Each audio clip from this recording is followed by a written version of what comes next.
नमस्कार दोस्तों, आपका हमारे ऑनलाइन लेक्चर सीरीज में एक बार फिर से बहुत बहुत स्वागत है। डेटा स्ट्रक्चर के लेक्चर सीरीज में हम बात कर रहे थे ऑपरेशंस ऑन लीनियर एरे की।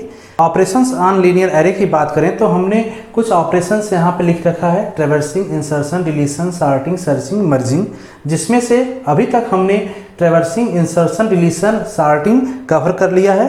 सर्चिंग में दो सर्चिंग टेक्निक हमने प्रीवियस लेक्चर में बताया था, एक तो था आपका लीनियर सर्च, दूसरा था बाइनरी सर्च। तो लीनियर सर्च तक हमने प्रीवियस लेक्चर तक कवर कर लिया है। आप हमारे प्रीवियस वीडियो में जाकर देख सकते हैं या फिर यहाँ पे आई बटन में लिंक आएगा, वहाँ से भी डायरेक्टली उस पर जा सकते हैं। आज हम बात करेंगे सर्चिंग के सेकेंड मेथड की, जिसका नाम है बाइनरी सर्च। तो बाइनरी सर्च क्या है, कैसे काम करता है, इसका एल्गोरिथम क्या है और इस पर सी प्रोग्राम कैसे बनेगा, और लास्ट में हम इसका टाइम कम्प्लेक्सिटी भी कैलकुलेट करेंगे कि कितना टाइम लेता है किसी प्रॉब्लम को सॉल्व करने में या किसी भी एलिमेंट को सर्च आउट करने में। तो एक एक डिटेल हम देखते हैं। स्टार्ट करते हैं इसके डिफिनीशन से। Binary search technique which works on sorted array, it follow divide and conquer approach. यहाँ पे दो कीवर्ड काफ़ी इंपॉर्टेंट है, एक तो सॉर्टेड एरे और दूसरा डिवाइड एंड कॉन्कर अप्रोच। दोनों को वन बाय वन समझिएगा कि बाइनरी सर्च केवल तभी काम करेगा जब एरे के सारे एलिमेंट सॉर्टेड हों। अगर एलिमेंट के सारे एलिमेंट सॉर्टेड नहीं है तो वहाँ पे आप बाइनरी सर्च नहीं लगा सकते। सॉर्टेड का मतलब है कि जैसे आपका कोई एरे है और वहाँ पे जितने भी एलिमेंट है सब इंक्रीजिंग ऑर्डर में, जैसे 10, 21, 35, 40। तो यहाँ पे देखें तो सारे एलिमेंट किस में है, इंक्रीजिंग ऑर्डर में है, तो इसको हम कहेंगे सॉर्टेड। ठीक है। अगर आपका कोई एरे है इस तरह से 10, 5, 11, 9, 10 इस तरह से है, तो ये क्या है, अनसॉर्टेड एरे है। अनसॉर्टेड है मतलब कि ये सॉर्टिंग एक इंक्रीजिंग ऑर्डर में नहीं है यहाँ पे। तो इस तरह से केवल जो बाइनरी सर्च अप्लाई होगा इस सॉर्टेड फॉर्म में, जो इस तरह का एरे होगा केवल उसी पे अप्लाई होगा, इस वाले में अप्लाई नहीं होगा। ठीक है। प्रीवियस लेक्चर में जो हमने बताया था कि अगर इस टाइप का एरे है, इस पे सर्चिंग आपको करनी है तो केवल लीनियर सर्च हम इस पे अप्लाई कर सकते हैं। तो सॉर्टेड एरे का मीन समझ में आ गया होगा कि सॉर्टेड एरे पे केवल बाइनरी सर्च आपका अप्लीकेबल होगा। ये लिमिटेशंस भी है, अगर आपको कहीं एग्जाम में या कहीं पे पूछ दिया जाए लिमिटेशंस ऑफ बाइनरी सर्च, तो लिमिटेशंस में आप बोल सकते हैं कि इसकी लिमिटेशंस यही है कि इसको एज ए इनपुट आपको सॉर्टेड एरे देना पड़ेगा। Second, it follow divide and conquer approach. Divide and conquer approach का मतलब होता है डिवाइड, किसी भी प्रॉब्लम को डिवाइड करना, मतलब छोटे छोटे सब प्रॉब्लम में डिवाइड करना और हर सब प्रॉब्लम को रिकर्सिवली सॉल्व करना और लास्ट में उसको कंबाइन कर देना, वही आपका डिवाइड एंड कॉन्कर अप्रोच होता है। तो यहाँ भी हम कुछ इसी अप्रोच को फॉलो करेंगे। मतलब अगर कोई आपको बड़ा प्रॉब्लम दिया है जिसमें एलिमेंट सर्च करना है तो उसको हम छोटे छोटे पार्ट में डिवाइड करते जाएंगे और उस छोटे पार्ट में हम सर्च करेंगे एलिमेंट का। कैसे काम करता है देखते हैं इसको। यहाँ पे एक एग्जांपल दिया हुआ है। इस एग्जांपल में देखें तो 9 एलिमेंट दिए गए हैं। अब देखिए यहाँ पे जो एलिमेंट है सारे सॉर्टेड ऑर्डर में है, मतलब 1, 5, 7, 8, 13, 19, 20, 23, 29। कितने एलिमेंट है, 9 एलिमेंट हैं। इंडेक्सिंग क्या है, 0 to 8। ध्यान दीजिए हमने यहाँ पे 0 to 8 इसलिए लेके चल रहा है क्योंकि हमको सी का प्रोग्राम भी इस पर आपको बना के दिखाना है। तो सी में जनरली इंडेक्स 0 से ही स्टार्ट होता है, इसलिए हम लिए। अदरवाइज यहाँ पे आप अगर प्रॉब्लम सॉल्व करने को आता है तो 1 से 9 तक भी चल सकते हैं। ठीक है। तो अब आपको इस तरह का एरे दिया है जो सॉर्टेड है, यहाँ पे बोला बाइनरी सर्च अप्लाई करके इस आइटम को सर्च करना है। आइटम कितना दिया है, 23। आइटम सर्च करने का मतलब है कि इसमें सर्च करना है कि 23 प्रेजेंट है या नहीं। अगर प्रेजेंट है तो उसका इंडेक्स क्या है, उसका लोकेशन क्या है, वही चीज़ आपको इसमें बताना है। तो कैसे सर्च करता है ध्यान दीजिए। जो भी एरे आपको दिया होगा इस एरे में आपका एक लोअर बाउंड होगा और एक आपका अपर बाउंड होगा। मीन्स जो 0 इंडेक्स है इसको हम लोअर बाउंड कहते हैं, जो हाईएस्ट इंडेक्स लास्ट का होगा उसको हम अपर बाउंड कहेंगे। हम यहाँ पे इसको जब एल्गोरिथम पे सॉल्व करेंगे तो हम इसको लेके चलते हैं बिगिनिंग, मतलब बिगिन यहाँ से कर रहा है और यहाँ पे क्या कर रहा है, इंड, मतलब कि U B equal to end हो जाएगा और L B equal to beginning लेके चलेंगे। तो ईजिली और ईजी हो जाएगा थोड़ा सा आपको अंडरस्टैंड करने में। कैसे हम करते हैं, सबसे पहले जब इसको हम 23 सर्च करने जाएंगे तो सबसे पहले हम कैलकुलेट करते हैं मिड, मतलब कि इस एरे का मिड पॉइंट कौन सा है। मिड पॉइंट मतलब कि कौन सा इंडेक्स ऐसा है जो सेंटर में पड़ रहा है। कैसे निकालेंगे हम निकालते हैं integer 0 means beginning plus ending divide by 2। मतलब अगर इस केस में देखें तो इंटीजर बिगिनिंग कितना है 0 प्लस इंट कितना है 8 डिवाइड बाई 2, मतलब कितना हो जाएगा इंट 4। इंट 4 मतलब आपका 4 लोकेशन, जो 4 आया यही 4 है। यहाँ इंट का मतलब है कि ध्यान दीजिए, जब कैलकुलेशन यहाँ पर होगा beginning plus int divide by 2, तो कभी कभी वैल्यू पॉइंट में आ जाएगा, तो केवल हम वहाँ पे इंटीजर पार्ट उसका लेंगे। जैसे अगर यहाँ पे इसका डिवाइड पार्ट 4.5 आ जाता, अगर यहाँ सपोज कि एनी हाउ कैलकुलेशन में अगर यहाँ 1 से स्टार्ट होता तो इसका कैलकुलेशन 4.5 आ जाता, तो इंटीजर क्या करता है, इंटीजर फिर से इसको डिस्कार्ड कर देता, केवल 4 को लेके चलता। यहाँ पे कितना था 0, तो यहाँ पे 0 है, यहाँ पे 4, इस तरह से निकाल लिया 4, तो मिड पॉइंट आपका क्या मिल गया 4 मिल गया। ठीक है, अब कैलकुलेट करेगा जो आपका आइटम है, item equal to a mid. A means a आपका एरे है, इसको हम ए लिख चले एरे। तो आप देखिए यहाँ पे इक्वलिटी मैच कर रहा है, आइटम 23 है, ए मिड पे कितना है 13 है, ए मैच नहीं कर रहा है। देन हम क्या करेंगे, मैच नहीं कर रहा तो कंपेयर करेंगे कि आइटम लेस है ए मिड से और ग्रेटर है ए मिड से। अब चेक कीजिए, अगर हम देखें तो आइटम की वैल्यू कितनी 23, मिड की वैल्यू कितनी है 13, तो आइटम लेस है या ग्रेटर है, आइटम देखें तो ग्रेटर है। ग्रेटर है मतलब कि जाहिर सी बात है कि केवल इसके इधर ही वो जो सर्च करने वाला आइटम प्रेजेंट होगा, इधर कभी भी प्रेजेंट नहीं होगा, तो कभी भी इस साइड सर्च करने अब दोबारा नहीं आएगा, केवल इस साइड ही सर्च करेगा। यही यहाँ पे डिवाइड एंड कंकर ऑपरेशन था, मतलब डिवाइड कर दिया हमने, डिवाइड किया और डिवाइड करने के बाद केवल जो सब प्रॉब्लम बन गया उसी में सर्च करेंगे, हम इस साइड फिर मूव नहीं करेंगे। अब जब इस साइड मूव किए यहाँ पे, तो हम क्या करेंगे, अब यहाँ पे अपडेट करेंगे। क्या अपडेट करेंगे, बिगिनिंग, अगर इस केस में देखें तो beginning equal to mid plus 1 update कर देंगे, मिड प्लस 1 मतलब अब हम बिगिनिंग मांग लेंगे, बिगिन इसको। ठीक है, अब बिगिन आपका यहाँ से हो जाएगा, एंड यहाँ हो जाएगा। अब फिर से हम कैलकुलेट करेंगे मिड, फिर से कैलकुलेट क्या करेंगे मिड, जैसे यहाँ पे किया था, फिर से कैलकुलेट करेंगे मिड, तो क्या हो जाएगा 5 प्लस 8 डिवाइड बाई 2, और ये टोटल इंटीजर लेगा, मतलब कि पॉइंट वैल्यू नहीं लेगा यहाँ पे। तो 5 प्लस 8 डिवाइड बाई 2 मतलब आ जाएगा 13 डिवाइड बाई 2 इक्वल टू 6 आ जाएगा, मतलब मिड पॉइंट कितना आ गया 6। ठीक है, अब 6 को चेक करेगा कि क्या ये इससे मैच कर रहा है, मैच नहीं कर रहा है। अब चेक करेगा क्या जो आइटम है इससे ग्रेटर है या लेस है, आइटम क्या है इससे ग्रेटर है। जब इससे ग्रेटर है तो फिर से डिवाइड कर दिया यहाँ पे, और फिर से क्या करेगा, फिर से जो मिड था तो अब बिगिनिंग कैलकुलेट कर लेगा एज ए मिड प्लस 1, और इसको सॉल्व करेंगे तो क्या हो जाएगा 6 प्लस 1 इक्वल टू 7 हो जाएगा। अगेन इसके बाद हम आ जाएंगे किस पे, मिड, फिर से न्यू मिड जब कैलकुलेट करेंगे तो मिड इक्वल टू क्या होगा, बिगिनिंग प्लस एंड। तो अब नया मिड बिगिनिंग क्या मिल गया 7 प्लस 8 आपका एंड है, डिवाइड बाई 2 करेंगे तो कितना आ जाएगा 7, और ये 7 अगर लोकेशन है मिड का अब आ गया नया, तो इसी को कंपेयर करेंगे तो क्या हो जाएगा, लोकेशन इक्वल टू 7, ये आपका आउटपुट आ जाएगा और ये रिजल्ट होगा।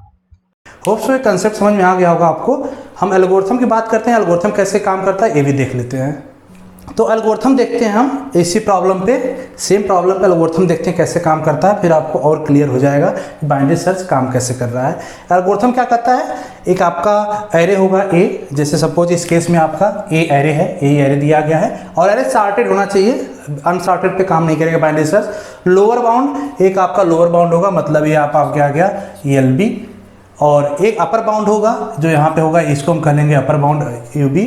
आइटम, एक आइटम सपोज हम ले रहे हैं, यहाँ पे हम आइटम इस बार चेंज कर रहे हैं, सपोज आइटम ले रहे हैं 5, आइटम किसको ले रहे हैं 5, मुझे 5 सर्च करना है इसमें है या नहीं, अगर है तो उसका लोकेशन क्या है, वो लोकेशन ये बताएगा कि क्या लोकेशन है, उसको प्रिंट करना है। ठीक है, फर्स्ट स्टेप में आते हैं। फर्स्ट स्टेप में क्या कर रहा है, beginning equal to lower bound, मतलब लोअर बाउंड को हम क्या बना लेंगे बिगिनिंग, और अपर बाउंड को हम क्या ले लेंगे एंड। ठीक है, मिड कैलकुलेट कर लेंगे, मिड की वैल्यू कितनी आ जाएगी, mid equal to integer beginning plus end divide by 2। Simply वैसे जैसे आपकी बिगिनिंग क्या है यहाँ पे 0 प्लस 8 डिवाइड बाई 2 होल का इंटीजर, अगर चेक करें तो यहाँ कितना आ जाएगा 4 मतलब मिड की वैल्यू कितनी आ गई 4। ठीक है, अब जब यहाँ तक हो गया, अब हम आएंगे लूप में। अब यहाँ देखिए चलेगा लूप क्या चल रहा है, स्टेप 3 एंड 4 रिपीट करेगा। कब तक? Beginning is less than equal to end हो, मतलब बिगिनिंग की एंड की वैल्यू देख लीजिए, यहाँ पे बिगिनिंग कितना है 0 और एंड कितना 8।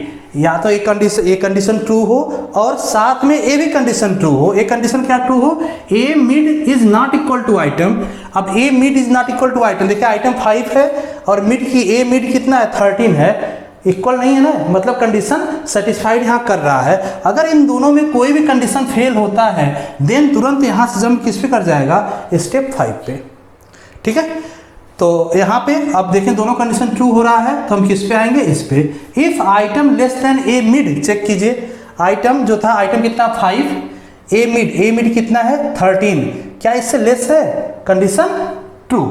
कंडीशन ट्रू तो हम क्या करेंगे? सेट इंड इक्वल टू, मतलब हम चेंज करेंगे इंड को, end equal to mid minus 1, मतलब मिड की वैल्यू 4 है तब क्या आ जाएगा? 4 माइनस 1 इक्वल टू 3। तो इंड आपका 3 हो गया, मतलब इसको हम ले लेंगे अब इंड। ठीक है, अब देखिए अब आपका बिगिनिंग तो यही काम करेगा, इंड अपडेट हो गया यहाँ पे।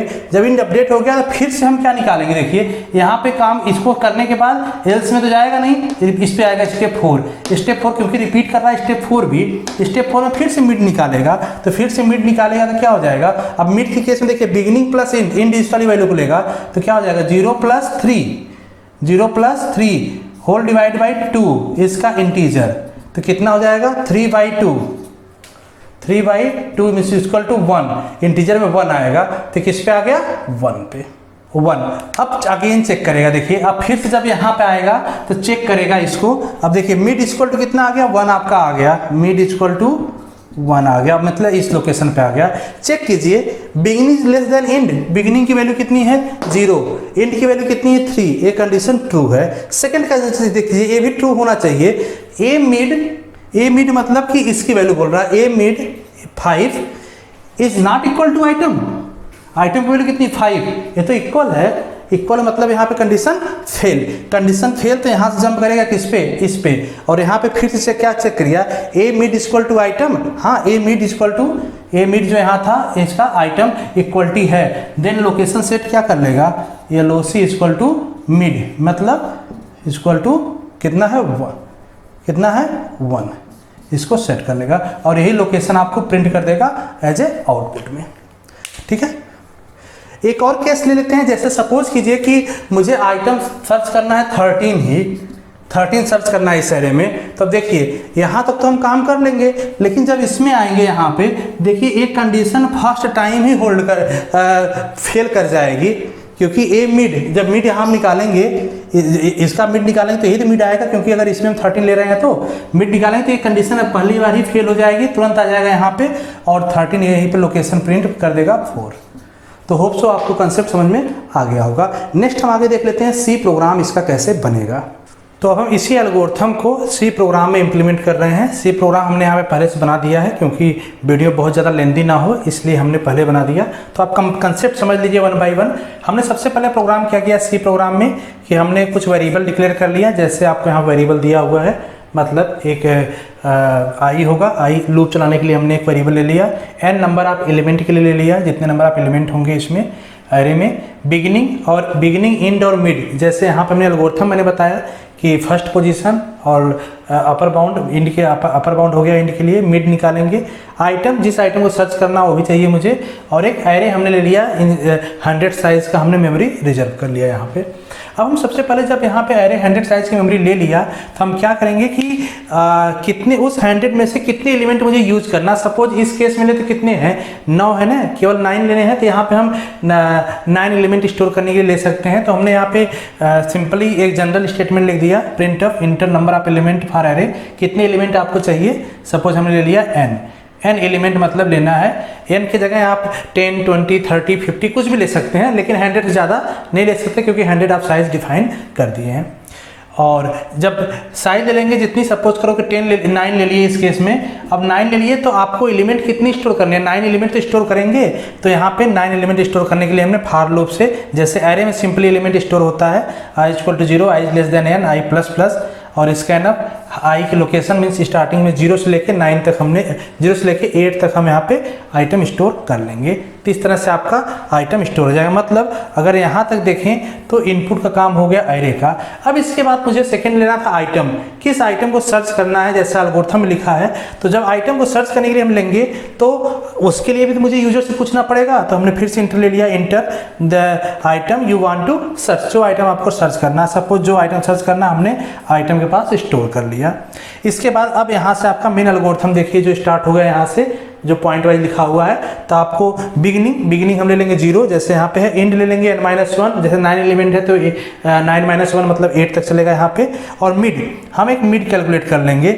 मिड कैसे होगा, वही beginning plus end divide by 2, जैसे आपको यहाँ पे फार्मूले में भी दिख रहा होगा एल्गोरिथम के साथ। इसके बाद व्हाइल लूप में हम आ जाएंगे। व्हाइल लूप में हमको 2 कंडीशन चेक करना है। एक तो बिगिनिंग, मतलब beginning is less than equal to end होना चाहिए हमेशा। अगर एक कंडीशन वायलेट करती है, कभी भी अगर बिगिनिंग एंड से ज़्यादा जाता है कैलकुलेशन में, तो वहीं पे ये लूप टर्मिनेट हो जाएगा। दूसरा, a mid is not equal to item. जब हम फर्स्ट टाइम यहाँ पे मिड निकालेंगे तो जो यहाँ पे मिड की पोजीशन पे जो आइटम होगी, सपोज उससे फर्स्ट टाइम अगर इस केस में लें, सपोज मुझे सर्च करना है 20, सपोज मुझे आइटम सर्च करना 20 इसमें, तो इसका मिड कितना निकलेगा, ए निकलेगा 0 + 8 डिवाइड बाई 2 मतलब 4, मिड इतना लिखेगा। तो इस टाइम क्या होगा, यहाँ पे 13 है, हमको सर्च कितना करना 20, तो इस टाइम क्या होगा, के से ट्रू करेगा क्योंकि mid is not equal to item है। अगर कहीं पे मैच कर जाता है तुरंत यहाँ से जंप कर जाएगा इस लूप से बाहर और यहाँ पे आ जाएगा, जैसे एल्गोरिथम में डायरेक्टली स्टेप 5 पे आ रहा था। तो चलिए हम देखते हैं इस केस में। यहाँ पे अगर कंडीशन दोनों ट्रू होता है तो बॉडी में आएगा। बॉडी में क्या किया, if item less than a mid, जो मिड हमने कैलकुलेट किया अगर उससे लेस है तो हम क्या करेंगे, इंड को मिड -1 मान लेंगे। मतलब कि कहीं ना कहीं फर्स्ट हाफ में ही आपका एलिमेंट होगा, वहीं सर्चिंग चलेगी, तो इंड को अपडेट कर लेंगे। ऐसे ही अगर एक कंडीशन फेल करता है तो हम किसको अपडेट कर लेंगे, बिगिनिंग, जो यहाँ पे बिगिनिंग और इंड हम पोजीशन लेके चल रहे थे स्टार्टिंग में, उसको हम अपडेट कर लेंगे और फिर से नया मिड कैलकुलेट कर लेंगे, beginning plus end divide by 2। Simple है, आपको समझ में आ रहा होगा। और इसके बाद लास्ट में जब लूप टर्मिनेट होगा तो मिड की वैल्यू के पास कहीं ना कहीं एक ऐसा एलिमेंट होगा जहाँ पे ये इक्वलिटी मिल जाएगी।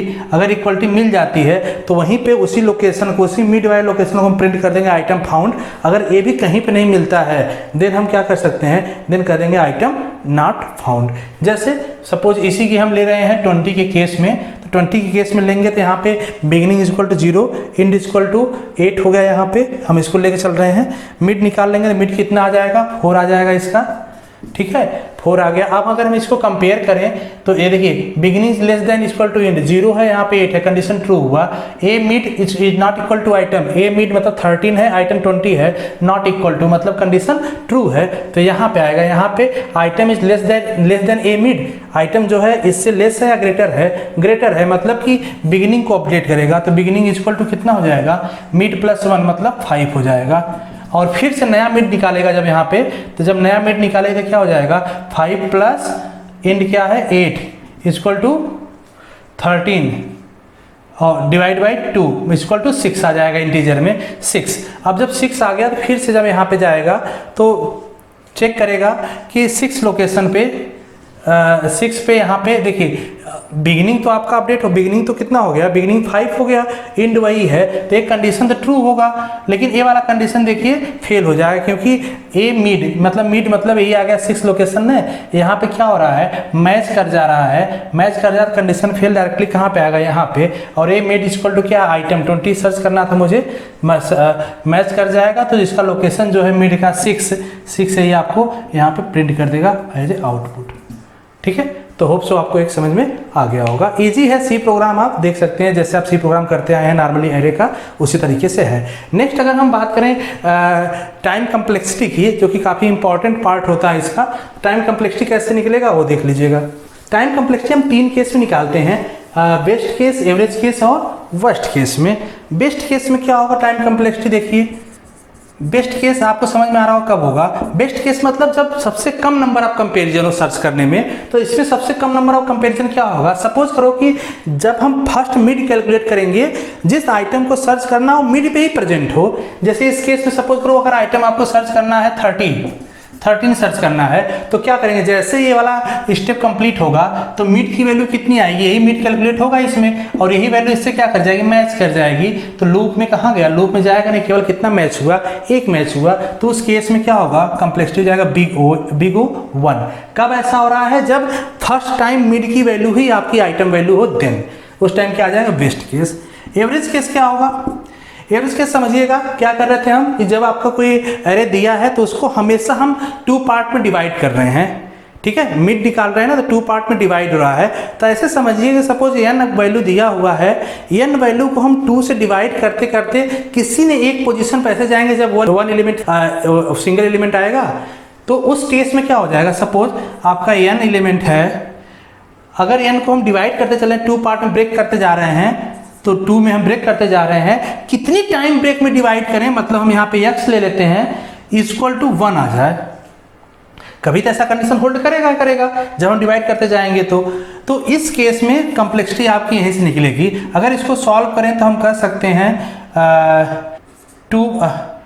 n equal to 2 power x। अगर दोनों साइड हम log ले लें तो कह सकते हैं log n equal to log 2 power x। ध्यान दीजिएगा यहाँ पे जो log है ये सारे log बेस 2 पे काम कर रहे हैं। पूरे थ्रू आउट हम डेटा स्ट्रक्चर जहाँ भी चलेंगे बेस 2 पे ही मैक्सिमम जगह हम काम करते हैं। तो अब इसकी जब वैल्यू सॉल्व करेंगे तो यहाँ पे तो log n ही रहेगा, इधर सॉल्व करेंगे क्या हो जाएगा, x log 2 बेस 2 की वैल्यू कितनी होती है, 1 होती है। तो इस तरीके से अगर देखें तो x इक्वल टू कितना आ जाएगा, log n, और log n जो होगा यहाँ पे बेस 2 हम डिफॉल्ट मान के चलते हैं, तो यही आपका टाइम कम्प्लेक्सिटी हो जाएगा क्या, बिग O log n, ठीक है। अब आते हैं वर्स्ट केस पे। वर्स्ट केस क्या होगा, जनरली यहाँ पे अगर हम बाइनरी सर्च की बात करें तो वर्स्ट केस में ज़्यादा से ज़्यादा टाइम आपका यही ले सकता है, इससे ज़्यादा टाइम नहीं ले सकता। तो यहाँ भी कितना आ जाएगा, log n। कभी कभी एक एग्जाम में क्वेश्चन आता है आपका, सपोज करो कि कभी कभी क्वेश्चन ऐसे देता है कि सपोज एरे में n नंबर ऑफ एलिमेंट हैं, तो मैक्सिमम कितने नंबर ऑफ कंपैरिजन में आपका प्रॉब्लम सॉल्व हो जाएगा, मीन्स कितने बार ये डिवाइड होके कंपेयर करता करेगा कि आपका प्रॉब्लम सॉल्व हो जाएगा। तो इस तरह के प्रॉब्लम एग्जाम में आ जाते हैं कभी कभी 2 मार्क्स में क्वेश्चन, तो वहाँ पे हो सकते हैं। जैसे सपोज करो कि कोई एरे हम ले लें जिसमें 16 एलिमेंट हैं, 16 एलिमेंट एरे में है। अब इसमें पूछ दें कि इसमें नंबर ऑफ कंपैरिजन कितने होंगे, बाइनरी सर्च से अगर सॉल्व करना है तो किसी भी एलिमेंट को सर्च करने में मैक्सिमम नंबर ऑफ कंपैरिजन कितने होंगे।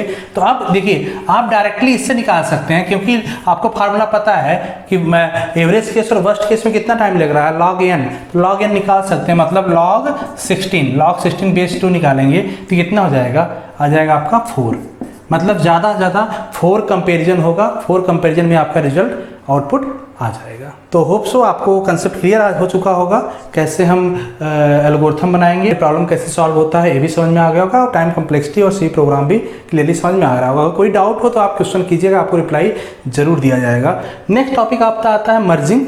मर्जिंग ऑपरेशन हम अभी यहाँ पे कवर नहीं करेंगे। मर्जिंग जब हम नेक्स्ट यूनिट में आएंगे, सॉर्टिंग टेक्निक पढ़ेंगे, तो वहाँ पे जनरली इसका मर्ज सॉर्ट में ज़रूरत पड़ती है, तो उसी टाइम हम इसको देखेंगे। तो आज के लिए हम यहीं पे इसको ऑपरेशंस को एंड करते हैं। नेक्स्ट लेक्चर से हम बात करेंगे लिंक्ड लिस्ट की। तो लिंक्ड लिस्ट में काफ़ी इंपॉर्टेंट टॉपिक है डेटा स्ट्रक्चर के पॉइंट ऑफ व्यू से। तो मिलते हैं नेक्स्ट लेक्चर में और बात करते हैं लिंक्ड लिस्ट की।